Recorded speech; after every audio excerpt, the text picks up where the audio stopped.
लोकतंत्र के चौथे स्तंभ की भी आज़ादी का वक्त आ गया है। अब आपके कलम को संस्थान के मालिक के माध्यम से कोई बांधने की कोशिश नहीं करेगा। इस देश की मीडिया भी अब आज़ाद होगी, खुलकर वो देश के लोगों की बात सरकार और सत्ता के सामने रख पाएगी। बनारस ने भी एकदम रोक के रखा था मोदी जी को।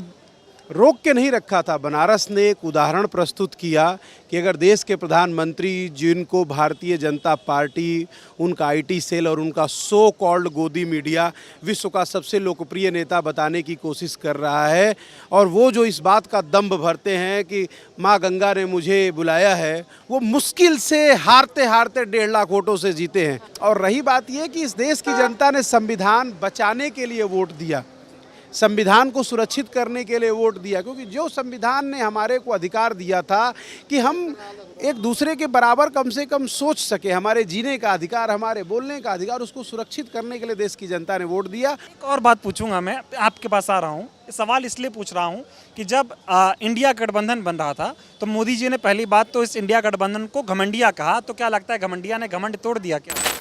देखिए, इसीलिए कहते हैं कि शिक्षा जरूरी है।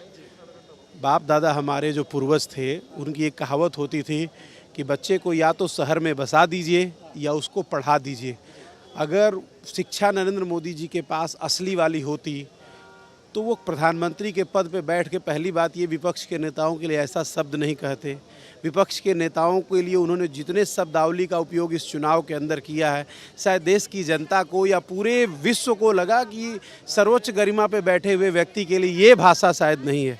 तो एक ये भी बहुत बड़ा कारण है उनकी विदाई का।